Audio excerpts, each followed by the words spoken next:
What's up YouTube? It's me Falcon Hours. I'm back with another video. This time I'm going to be going over my Fire King Dogmatika deck. This is the variant I chose to go with the deck. One, because it's budget. I'm not trying to drop a lot of money on Snake Eyes. And also, besides like pure, like a pure control version, I feel like this is the better variant. Of course, Snake Eyes being the best one, but I feel like this one overshadows the Tri Brigade version, just because the Tri Brigade version I feel like it's a lot more frail. But yeah, this is the version I'm comfortable with. It gets the job done.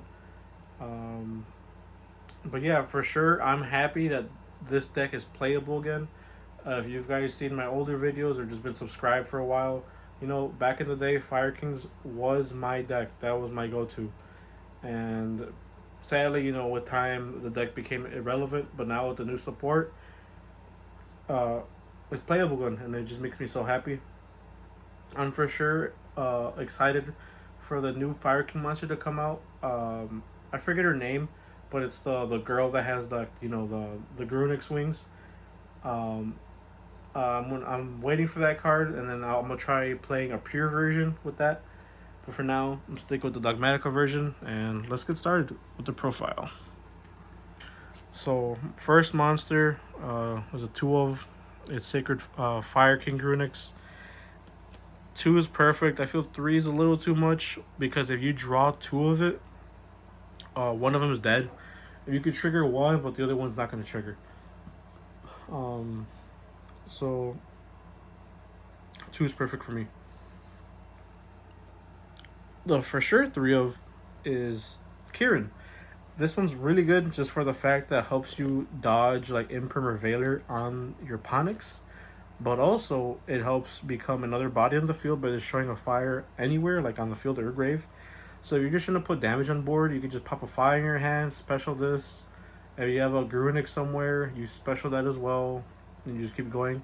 And then also, I like its other effect, where that if it's destroyed, you can summon another Fire King card from grave, and then on resolution, you summon and pop a card.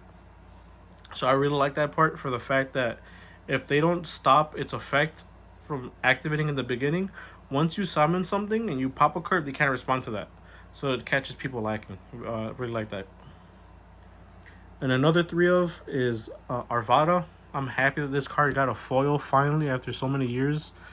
But yeah, I'm happy with 3 of this, for the fact that it kind of loops with Kieran. Because you pop Kieran, effect, revive this, negate on the field. You could destroy another Fire King, and then if potentially trigger more effects. And then when this is destroyed, you could summon a card from grave, but its effects are negated. So you could it just becomes a little loop. And then I just like having 3 of, because it's a monster negate, helps deal with hand traps. And the one Barong, you pop it with Garunix, so you could search for the Kieran if you don't have it going into your opponent's turn. And it's also usually the card I summon off of the Arvada, so that at the end phase it gets destroyed and I get an additional search. Kind of wish Barong got a foil as well, but gotta take what we could get. And then I play the one wrong Bali. I actually really like this card. It's another negate, being for spells and traps. It also has a different effect for so Arvada. It can't summon itself, right? The Arvada doesn't get the effect that the most of the older Fire Kings get, where that if a Fire King is destroyed, you can special summon it from hand. Wrong Volley gets that, so it could be another body on the field, more damage, or just link material. But ultimately, I play it as another negate. And then for my last Fire King monster is Triple Ponix. This is a mandatory 3 of. Just that it helps you tutor out, all your good Fire King spells. Either you go for Sanctuary into Island, or you go for Skyburn or Circle. Very good card. Or you can helps you go for Echelon, or however you say it, the trap card. I don't play that, but if you do, helps you search for that. And then I also like Ponix, because it replaces itself when it's destroyed. It goes back to your hand. And also, if a Fire King monster is destroyed, you could actually special it from hand. So it gets that old school effect as well. Kind of wish it was a tuner, just to give the deck a little bit more spice, but it's whatever. And then for the Dogmatika package, play the one Flare and then the one Maximus. This is like the perfect number of monsters for the Dogmatikas you need to play. I see people play like the one Maximus or double. I feel 1 and 1 is fine. Ecclesia is pointless in this. You don't need it, but Flare is so good because it's an additional interaction that you have against your opponent, which is searchable when you go full combo. So you could literally like have maybe 1 or 2 hand traps and then search that out, and it's just more stuff your opponent has to deal with. And if you draw one, you just search the other, you know? And for the hand traps, triple ash, fire monster. So, sure, your opponent could bring out a Hita and then use it as material. But I play it because it's a hand trap that the deck could actually work with. Like you could pop it to start your effects, and that's what I was going for. Uh, and then I play the one DD Crow. This is actually searchable through the Dogmatika package. So if you have already access to Ponix, in the end, you're going to search the DD Crow and the Flare. So you literally search 2 hand traps if you already have access to Ponix, which is crazy because if you already have 1 or 2 other hand traps in your hand, your opponent has to deal with 4 interactions, 3 or 4 interactions, then that's not including the Garunix pop when you make the XYZ on their turn. So I like having it as the one of because you search it. If you draw it, it's whatever, right? But if you don't, you just search it. And then play triple Droll. This is the final monster I play. I decided to go with Droll over like Nibiru per se, because I feel Droll comes up more often. Especially going into the new format with Infinite Forbidden. I feel Droll's gonna be very good. Everybody's gonna be able to make like a Nibiru negate, so I go for Droll, just for the fact that with the Fiendsmith stuff, as soon as they search something, you Droll, and it shuts them down. Um, but yeah, and then currently right now against like Tenpai, Nib doesn't pop up too often because they summon what. If they're smart, they only summon like what 2 or 3 times in main phase, and then once they go battle phase, Nib can't do anything. While Droll, if they start with the field spell, you Droll them, and then it slows them down depending how the rest of their hand is. But yeah, so triple Droll. So for the monsters, for the spell cards, went with 2 Island. Happy that this also got a foil upgrade. We had 2 Island with triple Sanctuary. This is what I decided to go with. Pretty standard if you like outside of like the Snake Eyes variant. This is pretty standard. 2 Island, so that you have at least 1 in deck if you draw it. I mean, and then the ones are the triple Sanctuary. I know you could. I know some people like go 2 and 2. That's how I did it at first, but I decided to go with 2 and 3 just because I want to be able to see Sanctuary and have access to my island. It just helps the deck so much, having access to that. And then the one of Fire King spells, the one Circle, and then the one Skyburn. I decided to go 1 and 1. It's perfect for me. Skyburn, you search out the one you need, right? So you go Skyburn if you want to be able to blow up your opponent's field, or you go Circle if you want to try to go for damage because you could pop a card, switch it for something else, swing with what you summoned, and if you have another Fire King monster that summoned itself, that's even more damage. So I had to make room for both in my deck. They're both great cards. And then also they help protect your Ponix by like targeting, like dodging targeting. If they imperm you like turn 0, like you're going first, they imperm you. You could actually go Skyburn, pop your Ponix, pop their imperm, and then your Ponix still resolves off field. And then Circle just does the same thing, but your grave has to be loaded already. Wait, that's it for the Fire King spell cards. And then play triple Nadir Servant. Cannot play anything less under the 3. You need to be able to see this card. This card alone is full combo.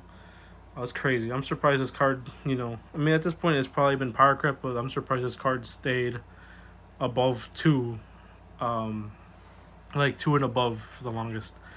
But yeah, this card is very good. Not much to say on it. Besides that, it's just super good.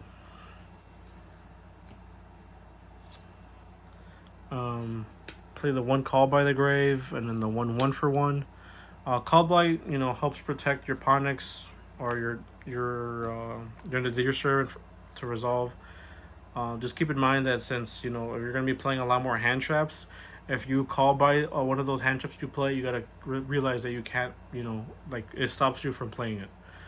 And then the one for one just helps tutor out Ponyx from deck. Great card. And then the last three spells I play, you could honestly switch these up with how you feel, but I went with triple Pot of Prosperity. So my idea was that I want to be able to see my cards, like the cards I specifically need and want. So I went with Prosperity just because it helps me get to that. The only issue that is that it does conflict with the draw power of the Nadir package, but in the end, if you're able to get to that package, it's all worth it because you could still, off the Nadir package, you get to search, your Flare and your Ponyx, or if you already have Ponyx, it helps you search your DD Crow. So in the end, if it helps you get there, it helps you get there. Card you could switch this out for sure is Triple Tactics Talent. But I didn't want to have a card that's dead if my opponent doesn't hand trap me. Or you could main deck other spell cards. I know some Fire King decks are playing like Monster Reborn, or you could play Droplets in the main. But decided to go with this. And the last three cards I play are trap cards. It's Triple Infinite Impermanence. Another hand trap that could play. Very good card. Especially going second, like going into a board, you just imperm something, you get to play. But yeah, it's a 40 card to main deck. No surprise there. Oh, and then if, like I said earlier, Fire King used to be my deck back in the day. If you also remember this token, shout out to you. This is like my oldest token that I own. So it made sense to have it with Fire Kings. So starting off for the fusions, play the one Mud Dragon. This is super probably target. Play the one Entes. I play Entes because you send it off of Nadir Serpent, and it's a free pop. So it does come up once in a while. Play the one Garura. This is ideally for the Nadir package, but you could also make it with Super Poly. And then the one Titanic Lad. You never make this. It's literally only to send off of Maximus to search for Flare at the end phase. It's its only purpose. But if you do face against Branded, you can technically make it, but they have to have an Albaz on the field. That's the only thing. And then I play one XYZ, which is the Grudix Eternity. One is fine, but if you do notice there's a lot more Kashtira players in your locals or your area, I might recommend playing two, just so that if they hit it with Unicorn, it's not the end of the world. For the links, play the one Anima, great card. It helps take one of your opponent's monsters if they get caught lacking. The one Almirage. Almirage is literally only there to help make a fire target if you don't have access to one. So if you hard draw, let's say DD Crow or Drone Lockbird, worst case scenario, obviously, right? You normal them, you make the Almirage, it gives you a fire. And then for the Link 2s, sadly I don't have SP Little Knight. I would love to, but I gotta play with what I got. For Link 2s, I play the Fairjit, the Solomon Great Wolf, and then the Hida. The Fairjit is a card you could send off of Maximus. Gives you draw a card and then you get rid of a card. And also you could actually hard make it, and then you could special summon a Fire King from hand. So that interaction does exist. The Wolf just helps you add back resources. Still a good decent card. And then the Hida is just to use your opponent's fire monsters against them. Just helps link climb. And then the only Link 3 I play is the one Promethean Princess. Card's amazing, helps you also link climb. But yeah, like, card's super good not to play. Like, you need to play it. And then for link fours, I actually play a couple. Play the one Amblo Whale. It gets beefy, and then gives you a free pop. The one Raging Phoenix, this card's very good. I actually got lucky and pulled this like when that its set dropped. I was actually trying to move it at first, but then I just ended up holding on to it for long enough, where that it actually became usable, or at least I was able to be able to use it. So happy that I actually held on to it. And then play the one Shureg. Shureg is a part of the Dogmatika package, and you could, worst case, you could actually make it, and actually pretty good. And then the last card, the Bucephalus. This is only to be sent off of the Deer Servant. So if you hard draw the Maximus, your line of play gets really weird. So if you hard draw the Maximus, you just go Nadir Servant, send Bucephalus, search Fleur, and then Bucephalus sends Garura, and you start combo. You pick up where you left off pretty much. It helps you proceed as intended. And then for the hand trap, or not hand traps, the side deck I should just say, triple nib. Since I don't main deck it, I need to decide it. Triple Cosmic Cyclone helps deal with floodgates, back row, or in the mirror match, get rid of your opponent's field spell. Triple Super Poly, a board breaker I wanted to try out. I'm liking it so far, especially with the new Fiendsmith stuff coming out soon. It does become more viable for sure. I think Draco Stepelia is going to be make a comeback. Triple D barrier, something good for going first. None of the extra deck is very necessary. Like, the main thing you make is probably the Grun XYZ. So being able to call whatever you want, pretty free. And then favorite card in my side deck, Evenly Matched. I love this card. This card loves me. Comes in clutch. Helps break boards. This deck doesn't necessarily knock your opponent out turn 1. It takes like a turn to start its engine, and then by your turn 2, turn 3 at the latest, that's when you could take your opponent out. So the evenly doesn't hurt you at all. But yeah, that's my Fire King deck, guys. Hope you enjoyed. I'm happy that I get to play this deck again. But yeah, I'll see you guys in my next video. Peace.